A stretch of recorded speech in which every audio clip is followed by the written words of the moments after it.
So I'm going to show you how to do the Feral Druid solo Sethekk horse farming.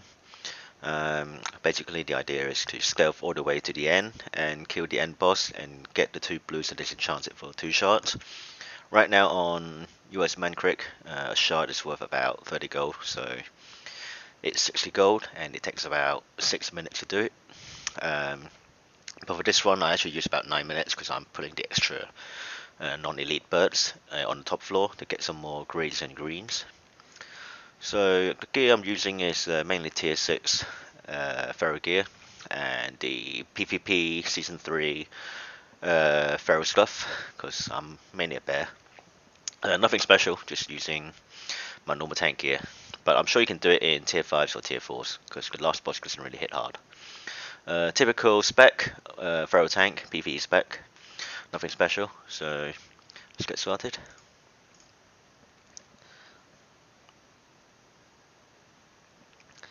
I suggest as soon as you get in, start running in. Don't wait for anything, because otherwise the patrol paths might not align as well as they should. So just keep stealth, walk past everything. None of the mobs in here can see you except the first boss. I'll go through how to deal with him later. So just keep your spacing. Let's skip a bit. Hug the right wall here towards the first boss room. Skip a bit more. Right, here's the first boss room. Wait for that bird to pass, and then on the way back you can sneak through. Just play safe. Right, this boss basically he will aggro you no matter what. So best is use swiftness or sprint or whatever that's called, and try to just run past him. Sometimes he'll hit you and reveal you, but sometimes he miss, so it doesn't really matter either way. Just run through, aggro the 2 mobs, and stand on this ledge here to reset them. As you can see, the boss resetted and the 2 Raven Guards are evading. Give them about 10 seconds and it'll go away. You see the circle snake patrol marked. If that pet comes over here where you're standing, it's really hard to reset him and you might wipe. He does hit quite hard with chain lightnings, so that's why I say at the start you want to start moving right away and don't wait for anything, because otherwise the pet, you see the pet is just getting there now. It's only about 20 seconds away, so this is perfect timing. So sneak up the stairs, keep left. You can get up stealth here and probably rebuff or do some self healing if needed. We're going to skip forward a bit. Let's skip a bit more. Now these non-elite birds is what I was talking about. I found out you can pull these and kill them really easily. Take about 2 more minutes. And they drop quite good stuff. I got a few greens out of them, even a Corium lockbox, and some greys that sells quite well. Because normally, if you do a run without killing these birds, it will take about 6.5 minutes. But since you can only do 5 runs in an hour, you might as well spend a few more minutes killing more stuff to make the reset more worthwhile.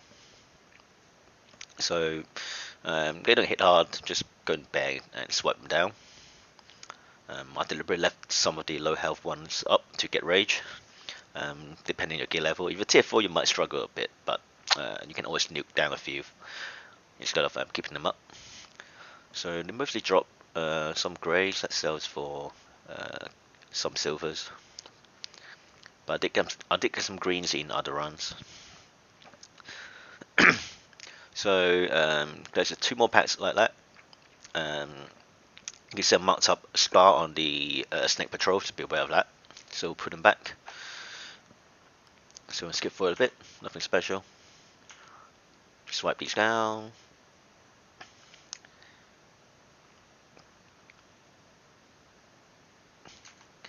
Okay. Remember they leave a bleed behind you, so make sure the bleed runs up before you go stealth. There's 1 more pack here, which I will move to the corner and pull from there, and would not aggro anything else.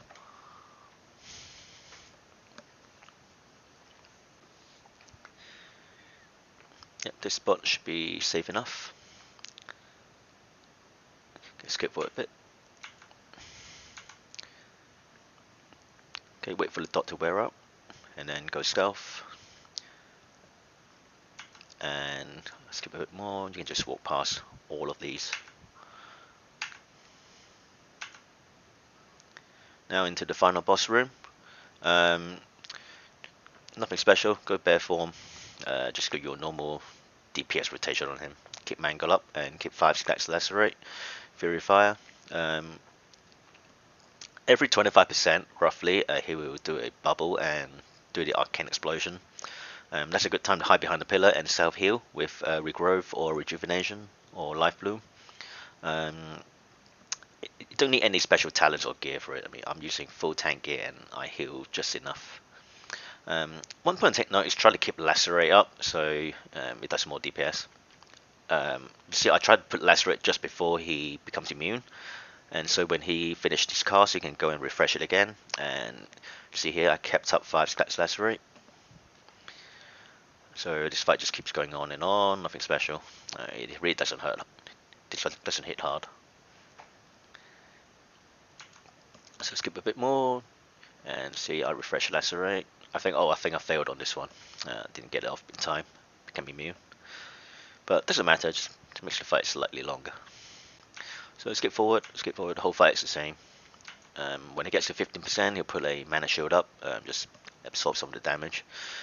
Nothing special, just keep hitting him until he's dead. So, as you can see, that's it